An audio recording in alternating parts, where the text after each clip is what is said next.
Ghana.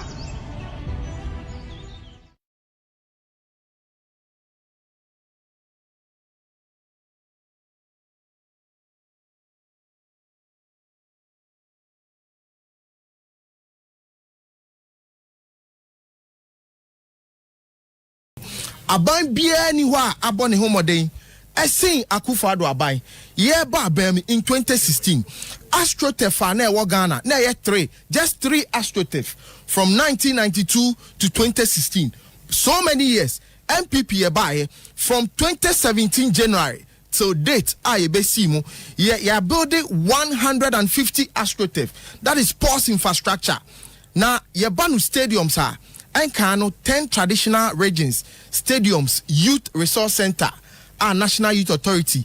You start here with the Ministry of Youth and Sport. You see 10 youth resource center.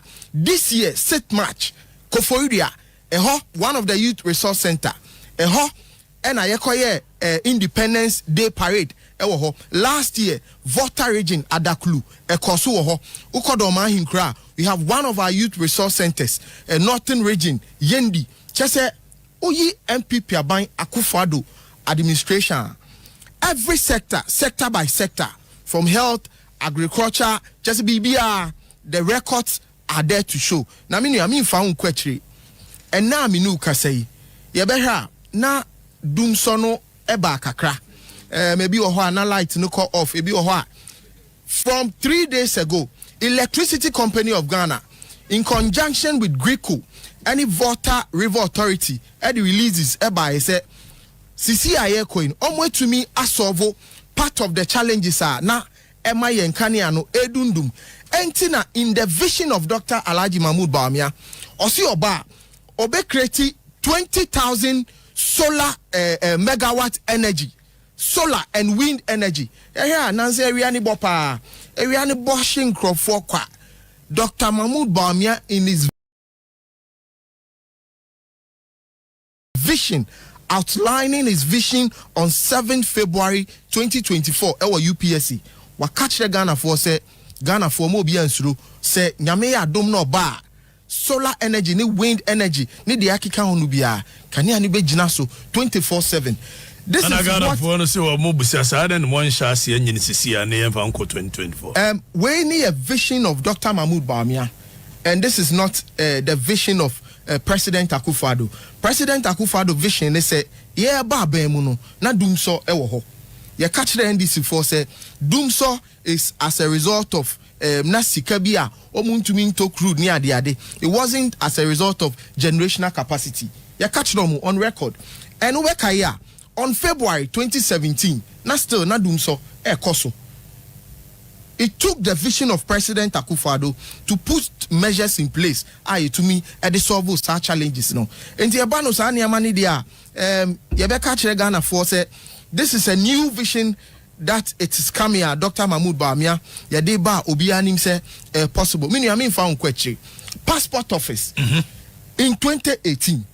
Passport issue here for the whole of 2018 no 345,911 revenue passport office generate here without digitalization generate 11.8 million Ghana cedi and now minu kasai as at December 2023 passport office within a year issue digitalization by Dr. Mahmoud Bawumia kofa by no ye issue 751,466 ye create a revenue of 94 million Ghana cedi from 11 million from 11 million to 94 million Ghana cedi, and it is on record. Obia betumi a challenge, obia betumi a compare figures no abe challenge. The aye catch the Ghana for say in the vision of the President Akufo-Addo to me ama Dr. Alhaji Mahmoud Bawumia ho kwan say onye Nejuma as vice president over the years. Vice president ayeshi omun ni nyina yebeka si they are ceremonial vice president and it's on record. Anybody can challenge. And today as we speak, if you watch Vice President Mahmoud Bawumia as head of economic management team, GDP growth rate in 2016 under John Dramani Mahama, it was 3.4%. 3.4%. odi aban no AC no 3.4%. Na de ye ni wo ni say in 2012 abra President Mills enya ni baby akọ edi aban na ja President Mahama no from 10.4% GDP growth rate.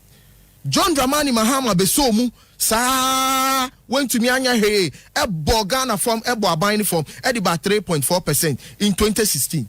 In our first year, and everybody can check this data from Ghana Statistical Service or any of the agencies responsible for data collection. In 2017, we rose from 3.4 to 5.5%. Yes, I call to 6.5, 7.5. Answer 2020, COVID, edini huba jimu. Yengina yenim COVID and somewhere by. Even year lockdown. In the vision of the president, public sector workers, yet you muka. For 3 solid months, we pay them. And these are some of the things that the good people of Ghana want to hear. It is not a joke, say, 2024 election. Obibeka say enkuko bo nketengeting am ye dinachi ana obibeka asem bia ebegu aban ni hufi. Ye nyina ye admit say we had challenges, we had a tough time. But through the vision of the president, today things are happening. And now me no say Dr. Alhaji Mahmoud Bawumia, cumulatively, mobile money interoperability. Ye de bae.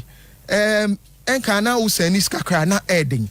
And now me say you can make any transaction. You market women, la pass haya, me mami otie krasi. I mean, at the comfort of your home, you can send money to any network. And this is the vision of Dr. Mahmoud Bawumia. NDC no musumbe yusu about 1.5 billion under John Dramani Mahama. Dr. Mahmoud Bawumia used 45 million. And ODS mobile money interoperability no. So ye can abanya wa boni homodin abanya obetumi de Ghana akon anymore. It is the MPP government and we have hope in Dr. Mahmoud Bawumia and ne Bawumia azumi ekosukra fasting ekosukra. Dr. Mahmoud Bawumia is still going round on sorry ni ade ade any Christopher ni Muslimi for kasani ade ade. Nanse yana meti say former trade minister ne wafi MPP John Alan Kojo Cheremanten. Na this one makon reposo no. Ekokasem ese chese Ghana predominantly is a Christian nation, so a Christian must be president. Na yana nanumo mugunsa me papa oti adwuma ko che so a ogunsa ne ade ono onye Ghana ne yana me na ukọ ye fia ye sinkonwa ye ya amamre amane ne ade no ade omo nya Ghana fo ada Muslimi fo a omugu fadama omo nya Ghana fo ana. So with this logic, Alan betumi a kire say obetumi akọ Muslim community say okope vote. Now the air one say former member of parliament El Madina Boniface Abubakar Sadiq, he is a member of Alan campaign team. Now the air one say obia kabusu asem say ya untumi nka bibia nkyere no. You want to collide head Christians and Muslims. It will never happen in this country. There happens when I say, woman, mame, and yet tickles baby pull ups at Betty. Now, woman and Colano, one day, a year, yeti, tickles in India, one day, a bit happy. Say, woman, mam, quina, mamma, bata, and wako totic. Tena, and nun colano to. If some colano, so much done bata, and we are Juma. Now, dear, what is shark colano to a bemana nunua, a tickles baby pull ups. I need in what I'm saying. Colano, bon hobainwa, a year flat into dress ya colano crabea cono. Ye, yes, I'm more dear bayanka cracker, Afusha colani nicana, pepe one debit. Take us, no, baby diapers, a ye come up. 0533 733 030 0533 733 030 0594 511 899. Amanak real estate at 10 so from 17,000 about 10. What I say, Kotobi na also fashion see bobra. Amanak the insure road ye nina come. Amanak real estate was Shaiman. Jenama from 0243 257223. Solomon Owusu, a former MPP member, now Movement for Change Afrifa Mensah. Zolo Akwaba. Kedaje, Mejoso. And how does MPP ni? Oh, Mijaya, 25th September 2023, na Mijaya party, 2:30 p.m. Okatakyie Madija. Because there, apart from that, I won't be a manager. There be no manager to say that na Mijaya MPP party. That Mijaya MPP. Yes. I said, yeah, what shall consume you more? No, this is the time one. I told you, our party will be said, or the bear a PC or Bapano Mame. Say, Omwan, do what more. But once I do course, Kusians and the Kusian. And it is September, and I'm catching my crab, the goon, Sagoon, Nadaka, so say, baby, Adreno. A Nana People's Party and a new patriotic party. To my die party, no. Na Mijaya, many Jim, Tinusa, a brow or bre. Asema work asem ni fie no akoya asem ba ko Ranchemante kan ya reduce the new patriotic vote by a factor of 6 ogusuatia esa tutumu nchene tieni ni je ho why na mpese obi ani suni ne ba te se Kristo ebedi ani and yet won ye cheche scholarship ema wo mo obi onso mo nidi na se de obi ani nidi am ya mete form ye de neediest what must ye and yet and a movre adan jantrabra a common quantum of unemployment 14.7%. And yet ana yesika inflation afro so could do 23%. Na se when you be an su and then a bind to say Christo a bay day anomano akonanim. The LGBTQ akoto mampany and monsan Christo sunim. In any case, then MPP said the battle is the Lord's. No man can say the battle is Allah's. Samoji Kramudi Moje Tigaridi. A boy ya mu pese mu winning the votes, the sympathy votes of the Christians, you know. Most of the battle is the Lord's. And Obeko platform bias eradicasa. No, I come to you. And I'm down much we are down much ama Christo. Woman sauce womosi say Nadia Oral and Chavantibo Christo dia. Because political party the members may ban opero anu dem woman yes ganya almost say tam mangaso be yes I'm in America so my yes say tam now go ye we hand salary obi e betu calculate obi salary kuruba obi salary se ka the last 8 years almost pay ngwa no mu je go bi no otu esi cheme ho and also almost to sika atomprede e okromu a ye no munya na didi was semi sasalam down Lattes, Ediana se Gobea. And all my parties are moving pick. And it mean Blemuno also put down much my Christo. By any enemy radero, you really feed it that. The statement to Roland Chamante Ekayed, it will stand today, it will stand tomorrow. You can't church of Pentecost, you do Presby Becca. Methodist Rebecca. What is your problem? If you believe that your candidate is living a Christ-like life, or compassion, or integrity, our vision identity as the new patriotic party eso say obo cash owura baumia ni suba di se Kristo esa nsa obama fa me go kasa o tia be wano nya kasa wuni akukudosu be etwi wo ba ye wano dabi ama topic saka wona unim se be ene odala ubenu wo candidate wo gogola ye se otorofo ba ko o wiase Kristo bie no ni suba di se Kristo a odi ntro and you know, not just entry. Katakyie, me come anymore. The home you say Ghana for come the dear. Digitalization and solve come. Digitalization being where children be a bru. You do by your. The here see being a dianedi. We are digitalization in ye dunkanya last 2 weeks. Meba metiana phone. We are wet. Your new program, digitalization be the backbone your energy. And electricity company of Ghana say no buchan trachere say enya transformers na say name sika na bi ni ho what can beautiful nsem nya na kan bi na ma ho say ya tam cash na koto crude na dia power generation egu ni nya yenya kanea wo ka we nyina wie ye san de so what is the effect of your digitalization and now no orala jamate kase yemfa yeni sikua yoso yemfa innovation technology yemma agronomy sika yemka kua fon chochobo ani mom yenye kua kese sene beya enuane ofa inflation na de nti akosoro de say food inflation nko ano ene de kosoro o manya ye wasase be de ade no se kom de na ya yenya sa akonya wo se be kasa kire Ghana fo a wo se digitalization time wa uraba o mia be kro na ko fadam ha me beti no of Canada ura zongo no ade be ye friend yahoo boys ni no mo get to na digitalization ya no mo yesa we dey no ma ya phone and now we shut internet pa ado run na free system no ni free se ka digitalization wo be na ka be solve problem so solve we and you kira say Ghana no yentumi fa yeni ento NPP ni da NDC because wo me no mo competition ba ko ba ni da dunsom anam so da ya she be pray di wa ko dunsom ma ma free anam so da ba dunsom ba ko ba o de ko IMF we must say that almost the IMF. Bakuba and exchange rate now 1 cedi no they call 4 cedi 20%. We must say that and then 30 cedi 50%. And that into us Ghana. Ya koswa so sango vu me so. Sa ya pese tron here don't go. Na this year me no. Nas ya brabo eye basa.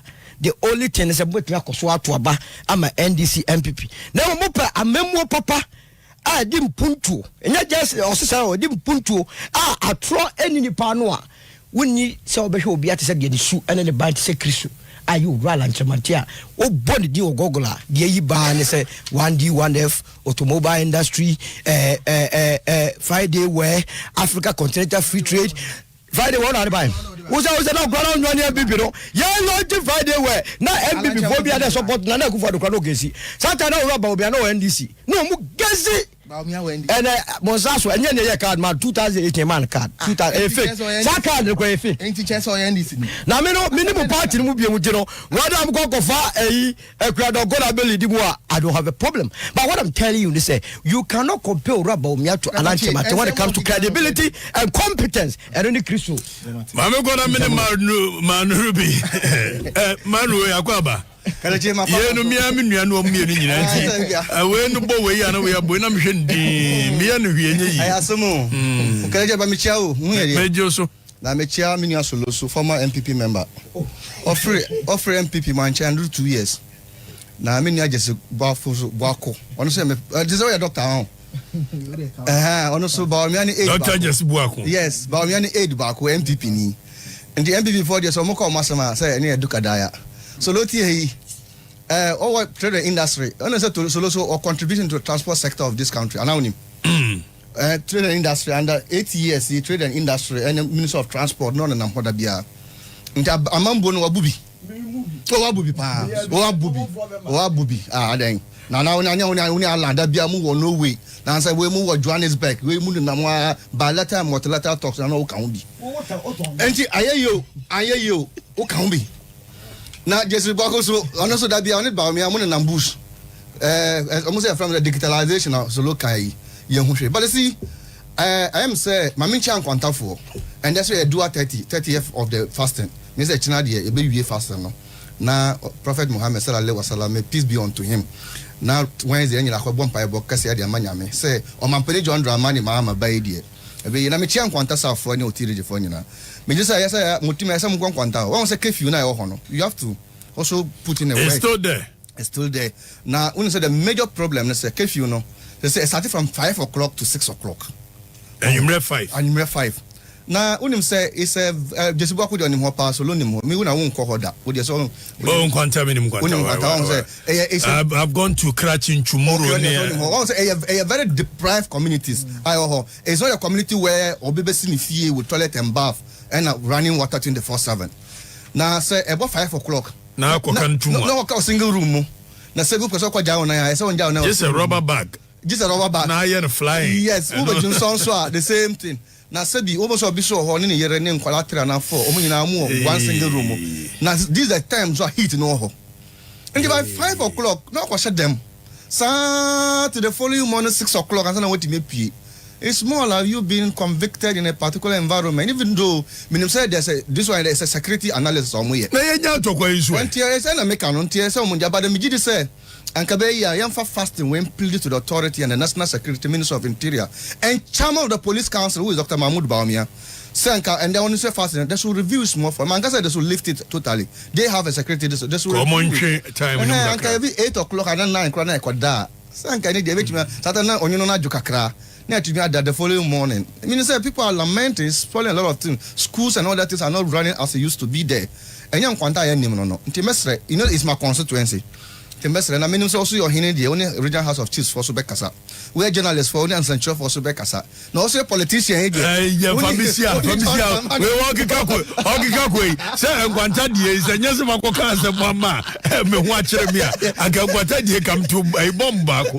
Na walk ikakwe ye. Walk ikakwe ka ko do so obra ochi. Only flag bearer so bekasa.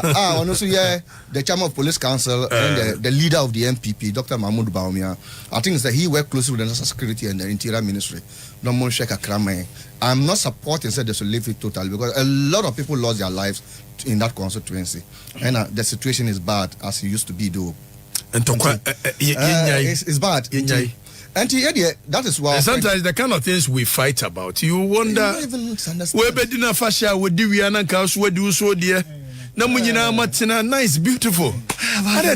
Terrible. But I know, sir, Anka, just that the Oman confirming the regional minister, who is my little brother too. DSP Daniel Machoto retired. He's a security expert. He was a former PRO of Ghana Prison Service. He's a newly vetted minister. And I'm confirm. No, it's precedence in courts. Notice of injunction. My Benediana died. True, the other than and then he was a man injunction. And speaker so say a man injunction. It's uncle for me. You Pamo Ghana. It's a precedent. Two parties. So, but you see, Kadaje, we are so worried about Alan Kutua, Dr. Mahmoud Bawumia. Now, we as a political party, let me say it emphatically, John Dramani Mahama, we are very, very worried about the current situation now, by this time. But you see, we want to urge them. Matisa Pios, and I'm the need the Abba. And I hope so. I also didn't need the buy. And I also see who do the Abba. Alan the Abba.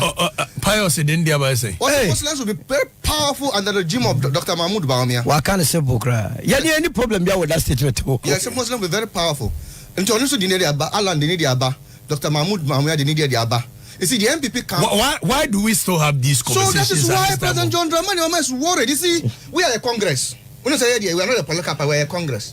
We are Bosonsumia, we are haters, we are free takers, we are free listeners. We want to build a robust democracy in this country by putting food on the people's table. Who can answer me? Because some people say, "Na me dami no be no come there's all no ball no but I want one ball of bank." Who can say me kasa? Me the bank the man answer quite. Whether he ate with water or whatever it is, I don't even know. That is the situation in which we are facing. No abayere krada. Ogoye. No. I'm being honest with you. So the reality on the ground is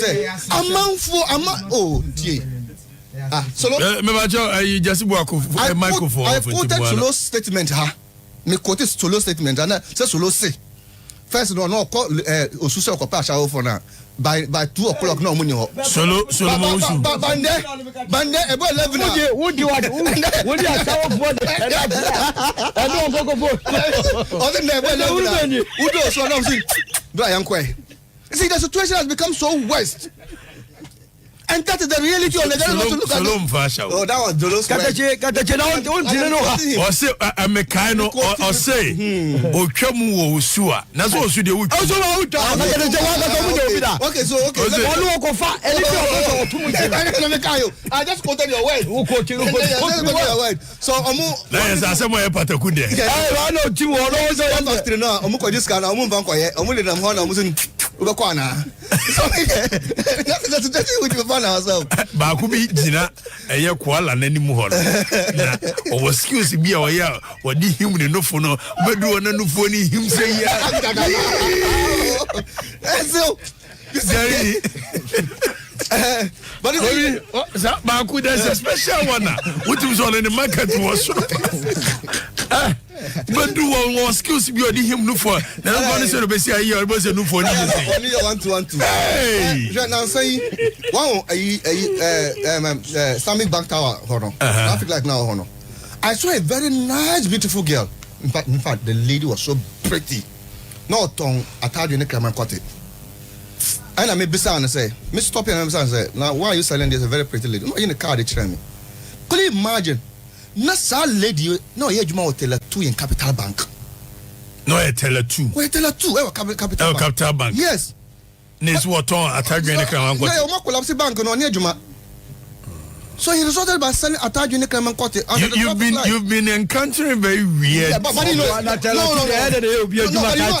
know, no. But you know, I'm a journalist, so I don't just go in, get information and consume it wrongly. You do. I know for news. Where the boy? It was torn. Okatakyie ne card. Student of discovery. No, but that is why I am. So all to Okatakyie na ne card. What tell me the old card and uncle baby or no Ejuma. Capital Bank. No, what tell her two. Our headquarters. No, tell me the boot and all. What tell her? No, say tell her one, tell her three. So no much you know. They say Omagu Bank no. Now Shem Kofo Krom how the youth doesn't have job to do. And then answer me who Jesse Bokwe. Yeah, as my maker, we work with Junior. I say I have seen that girl. There's a queen now. Oh, Richard, I didn't working. Don't be all the dance here. Richard Marubi. So we are worried as a political party. Say your bedroom pempers 2024 and a party way MPP and part 1 and 2. MPP part 1, MPP part 2. Alan is an MPP man, of course, he's a fan of MPP. It's a part 2 of MPP. I've only tell us the last one of a butterfly is only 6 weeks. It doesn't go far. So by after 2024 you get 6 years, then you will split. So we are talking about how to build this economy. And that's what President John Dramani Mahama is focusing on. But you see, the good news is that only President John Dramani Mahama have a team Minister of Youth Development. I know that is you'll be very happy. Me, but not something ever meet him. Okatakyie is a journalist, a chief. I'm for Pewasa, I'm for some Pewasa, but you're still young. You will live long. Till you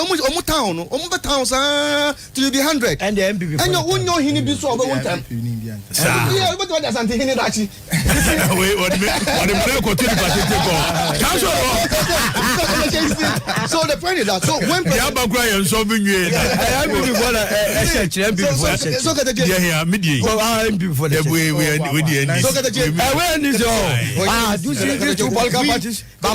we will like you. Okay. We can't say we love you because we don't do men. We like you. But President President Ronaldo love you, but we will like you. Because we don't do men. Anyway. But first of all, love women. So when we create Minister of Youth Authority and you see the youth, look at your barbers or your businesses, don't be applications at the table. So are you not feeling pity for these young boys?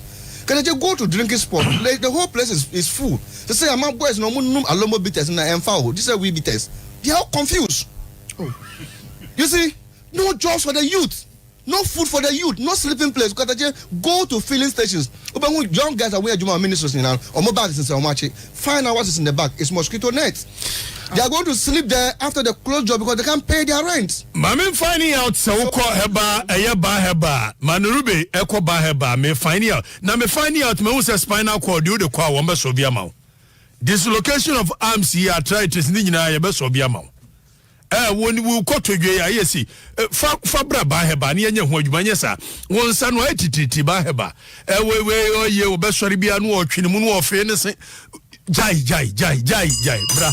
bra ba heba wate gonorrhea you kwasi you cardinal wo ye wa no obeko ebise me wo ko na yesi dia je number na frɛ Kumasi sphincters nyina je na frɛ 0244 988 004 0244 083 482. Mamemra Jesse Okatakyie. Yey.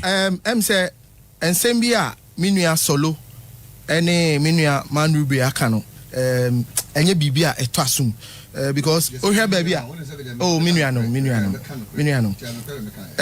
the tiane say Uyi employment rate in Ghana here as at now on record and per data available from the Ministry of Labor and Employment Relations. 2 minutes rebate adma ko break up manager. Ministry of Labor and Employment Relations. MPP are buying you created 2.1 million jobs, both direct and indirect. The figures keep changing with Mwanga some officials. So which one should, because I know that Dr. Baumia recently quoted a different figure. Which one is the official? This is Dr. Baumia's figure. Is it the minister? Okay. But the minister said the same thing. No. The minister said a different figure. When? Oh, the minister said 1.8. Yes. 1.8. Bisa said. And it could be at least variations from 1.8 to 2.1. Dabena minister no. 1.8. Now your time wa Dr. Mahmoud Bawumia can need on 7th of February. Minister can dabe. Yes. Minister quoted his figure. Dr. Bawumia's quoted his figure. No. Dr. Bawumia's spokesperson and economic advisor also quoted a different figure. Let me show you. Yes. The TN say Okatakyie they be a ejuma koso. They be a recruitment ekoso. Every sector there is recruitment ongoing. You know they go to sleep even 1 year. When is sleep Anything America say and you move employer employer private sector. No, mama doesn't tell. We no jai no onfa na me nkomra. There be some or no di kind of be seen it's only fair. Just 1 minute. Almost say 1 minute. Oh, the bu na ko engage you 1 minute. Enti the TN say on record, you're creating Yuma Amagana for 1 year alone, over 38,000 jobs. Just 1 year alone. Now, me fa ministry ni other agencies and to know the also. Now, I see inflation. Ama inflation, no, there were types of inflation. There were galloping inflation. It just a so me kasi me buboswa. No, meba. Eso hu baby a ade no efi eba. Inflation bi wo ho a mpacho meba. Oh. Inflation bi wo ho a eba ema prices of goods and services and kosoro. Those are just for the numbers in addition, subtraction near the other. Inflation be or what? A bar, Ubekaya, under solo inflation, and yes, what can this are persistent and increase in the general rises of goods and services. And I made sure say, oh, Nyabotre, oh, too much. And I made sure say, yeah, what types under Professor Mills. We had a single digit inflation under NDC. At that time, prices of goods and services were very high. Any hyperinflation at that time. Any ding, but check figure now. It was around 9.8 and 9.7%. Under the new Patriotic Party, time one COVID buyer, inflation rising in December, a call 53%. And now I say inflation 23%. Food inflation at a cost, and now I say Atiaba form. Oh please. Up to what? Oh please. When you get to your turn, you can make those submissions. I gave you time to rebut. Meba is here.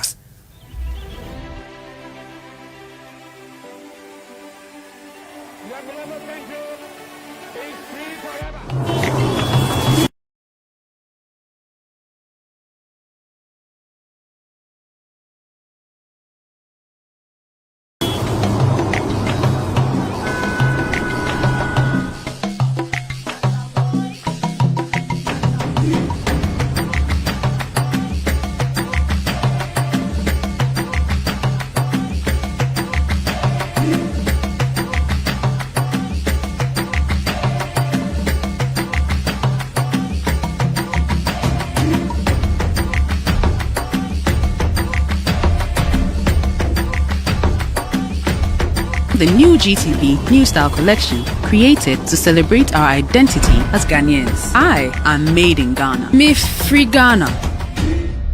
GTP. Life, style. Milo All-in-One Nutri-Mix is truly milky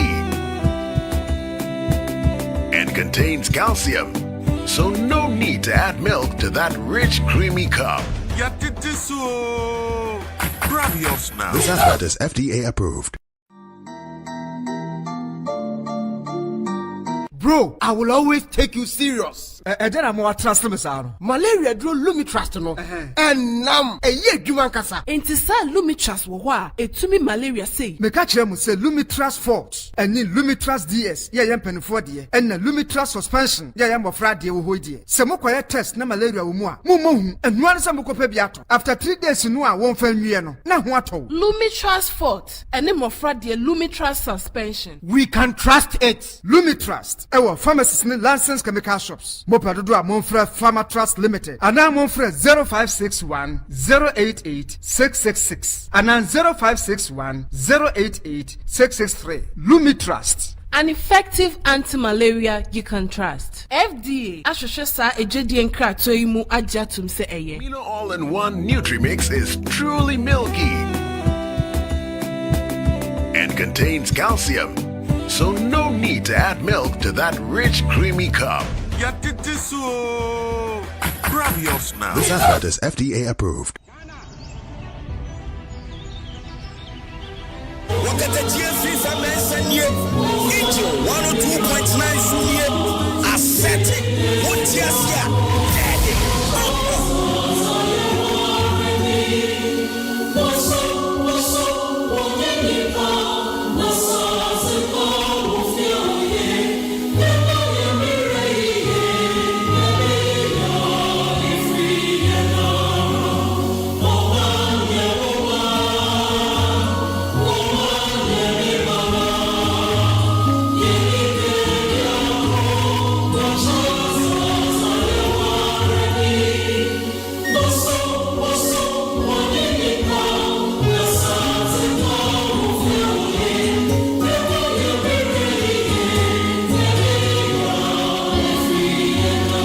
Yamoya brani ye ne be ya efrienara Solomon Owusu ofia ha Jasibu aku ofia ha sa so na marobe 555 you starting free here. Oh baby, I wish I see start on me make. Oh, how be how? And you had better even started because so guys on me how dia so mom come point to you. Okatakyie mom ngasa. Okay. And yeah, marobe batch of sir. Any other matters? Okatakyie. Yeah. Okay, any other matters there so come 7 hours so. Adai. Because some e work room ha no. Na e doors pa. Na Okatakyie Ghana for very worried about the current happening on the ground. Somebody is not happy with it. You say Nana tuber of yam sells at a year 37 cedis. When was the food inflation decrease? Sifra mile 7. I say ask the MPP man for me. No, but is it Okatakyie manipa no me reply on say Jesibu akwa ento ade o. Nana Bonsa bedi akon adwama nti was say I thought I was the only one who have seen that lady. She nearly got me but I ran. Nana Bonsa we have to. She nearly got you. Okatakyie open smart here. I want to Nkofo bebre mo sisa adwuma de mo nyu. But odu get an job mo say am for the nakers mo pa. Boys are boys saying. Boys so Okatakyie, you see baby edru no I think say prior to 2024 elections so the MPP has spoiled all sector of economy. You know we agree on that. Every sector of the economy no man ko yi. To the extent say our human rights our mo council no say they want to endorse the gayism and lesbianism. But I want to urge Dr. Mahmoud Bawumia so all your fasting we know on in the boss. So to tell the stand on the LGBTQ. Okatakyie, you see the infiltration of the LGBTQ. I don't know what kind of stand. No, you see the president. I think the president has endorsed LGBTQ. The vice president has not said nothing because he is the president. The president said in his darkest days, it was Alhaji Bawumia that had taught light to pull out from his pocket and light him to know his way. So can was it in his darkest days? It was Alhaji Bawumia who had the torch in his pocket and gave him light to the promised land. That is why he stood by him. In the any decision the president takes, he consults the vice president. And the vice president is a Muslim. Today I know. If you give a ballot box to Chief Imam, he will prefer Omampeni John Dramani Mahama than Dr. Mahmoud Bawumia. Omampeni John Dramani Mahama, I stand clear on the LGBTQ. Omampeni John Dramani Mahama, the program, the policy is going to leverage every ordinary Ghanaian worker. Dr. Bawumia, any MPP, for saying my government is in power, my government is not doing well. So if you vote for me, I will change everything in my government. Also, not banning the Onyadi, then I don't number. And the NJ, and I don't feel. Never number, and I said, Nanado Naso. Nasa Oba, I did another by Bonio, but dear Macron, Ghana for you and Oba standing in. But that's the head of economic management team. But I got a J. Yay. Say my who said, Abano tax said, say, on my penny ability to work out taxes. Say, you said, tax for the Titi, Moa or Kruma. Now, because I mean, said that most at a shop will be Titi. And you know, the tax regime, the tax reformation in the buy. Yet, China said the reality of the matter, and said, but be a business can say, cut the size of the government. Nenko Porto, check in the Ghana, revenue to GDP is only 14% number. 14% of 100%, the lowest in Africa. And then, mobile Sizu Obika send a duty at 220,000. Now, remember just 2,000 cedi. Why don't you now go area Momo auction office and party boys and number cheat? Why don't you sell it? Why don't you let the person come and clear his goods and pay revenue to make sure you mobilize this country? After the baby Edruni, it's all money namho and no more chantro. Obisa will be pianso. It's the do you know what happened today? Do you know when the baby on Frashi? I'm here. Right down from East Legon, part of the East Legon, Mempasam. It's only last year you get light today to go and iron. That's what I did today before I came here. I am telling you, there has not been light. I'm trying to make the from till this morning. No single light in my area. It's been 3 days. Can I just walk in town here? The generator to fuel somatum, and that fuel is 14%, 14 per liter, 630,000 per gallon. I did not on 19 cedi. Ne kwa kwanza bani dia baby edruno. E say nyina yambra mo kete giant pipi no nambra. Because who dey onya bidi? Onya coupon, onya bidi. And engine social we. No, at least we have something doing. You know something. You are not for be come to muna akweze minya coupon we na minya we. Kete me I've not seen you repeating the shirt. Me boa. Obisu na Natalia back for 8 years na wash. Wait, me share me see-through clothing. I say me boss money pump 10 e de bre me no na me repeat. You are not less privileged. Would your boss am bako 10. Maybe the Dabia wants Natalia back na me share. You see, so na me can say one guy say what be Juma, where Juma go hu. Ohun crofam na be we ba boni say. Me you afrim o so mo so fam ko. Na obra so ma Okatakyie enoko obe you amasisi Manarobe ono otonam ne nam de bi okoji bi wo MPP for no no akwakoche owi anu abetra no no man wan no kro wo me say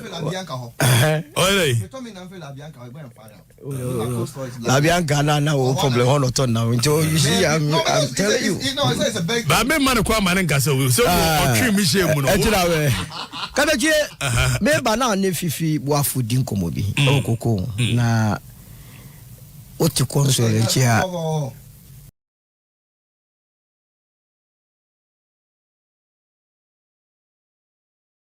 we antikoko because we are not bododo na minim Ghana da we agya ebonti a yetumete 1 million ho na me ho se o se die segueti o maya yenim se ye only 2 seasons we are na nsutobre ne epebre no yetumenya piaro a ono no be kasa kire aka kire se yantumi antikoko dodo because we are the boy we ye the piak truck. This is the but to be fair, we know that this year it has been excessively what you know meboa wan kan to say we agire ante dodo oh abedu so ebio o se akuafo no eboa se yesi so esan se koko no mo ye forward meboa na forward no enokra de chesa bawi oni no krema no enokra omya forward answer ye bemba koko buo no aban ne amana ne fokotra se ye hwe projections na dollar de beton buo sei eno ti beton mam se ye ni forward price ak ye ntumi nje ho besia because wo kwaje besia on what basis are kwaje besia kutua eno ti de bia buo na ye gie no e wo soro pa enye sa aban a wo se wadi nka akosa contract awie wa kire buo a wo beton koko enfa na okonya express ke di atum no krabia ni asem na wogem me maami akosua de anim ne yom tienkurase a esanse ye ni ma twro a ye pese ye dada om to ya tum ye tetisikal 200 million ye dada nipa so na o sesa enu $200 ye pre nipa isi jinso mi atia se so se pam obi a ho che se o mon ka no kre se ye dundum ye light am se ye transformer yi na mum se na isika ne ni ho o mo ne griku obi eni wa obedi je so be ye metesa ye wenu mi no omso mbe tracker bi nso wokrom ha na disi no mesre se tracker na eba no ebe kire ye sika dodo a ye wie firi o mamu ha tracker number 1 number 2 obi biara na oye hiani a okope scholarship a yan farmer no tracker de be pia kire ye akwan dodo a enye wokrom ha nyira tracker de be kire komo a edin kofo na tracker na kire yen school fofo dodo a omda fom ene wo mo kidnap wo ho ene wo mo a eye an robbery se tracker ni yibie free mu a na kyerɛ sɛ ɛnyɛ papa na mede twa toro ora la nkyɛmante sɛ menka nkyɛ Ghana fo nyina sɛ sɛ mo pɛ sɛ mabrabo tumpo ho a the great transformation plan no ɛwɔ hɔ wohia hwɛ deɛ ohia ne sɛ wato abama no Jesse Buako yo Okatakyie me da say and now me no ka say microphone off Jesse and the new patriotic party in the history of this country from Kwame Nkrumah time till date NPP are by under President Akufo-Addo ya yet trade kwan from Tema to Impakadan. Now uhe trains are 3 days ago trains no be do ye na ya de 3 ultramodern trains trainer ukwa brochia ye hu a yetena mu no ena me no kasai Ghana ha ebi wa ha through President Akufo-Addo and the hard-working minister uko Kojo Krom to Manso Kojo Krom to Ningina ya ye tre kwan a ene yedi ba be serve the good people of Ghana. National Health Insurance Authority NHIS ye ba ye na ke da ho common paracetamol kra na ho den various polyclinics any hospital na aban enyaska entuomo under President Akufo-Addo as at 2023 December NHIS omo ye profit of 6.87 billion Ghana cedi on record in the history of this country. And now I can say hospital and clinics are omutumi providing hospital and clinics are providing health insurance services. Edima Ghanaians, you know, gone are the days. Not ye nyes kakra entiomo. Under the new patriotic party, ye to me etua sa encrophoning na tax incentive. And now I can say Dr. Mahmoud Bawumia eko aboso kan ede ni policy eko katra aboso kan for say ene se ukraniama ede ba u container se 40 feet 50 feet 100 feet percentage a ye de beto so no say be a 10% a flat rate na da so 20% a flat rate. These are the things Ghanaians want. But we say we are going to give fixed rates. We say we are going to remove fixed rates.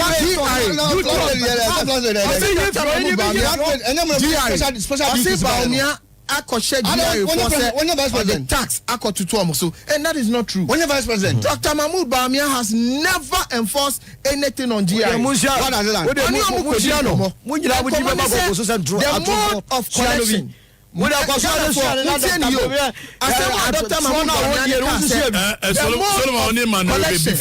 the mode of revenue collection. To me, ebi oha, to shops are not GRE for. Oma besin konya e wo shop. Obi a o ton ade uye business. Na GRE ni ete ho e twen. So obetua o tax return. As of now, Dr. Mahmoud Bawumia has bring policies eniama oni GRE for akotena se akasa se senior moje tax no mumiemu obi oho tax invasion and na me no ka say tax invasion more than millions of cedis among we bring to your tax through the vision of Dr. Mahmoud Bawumia.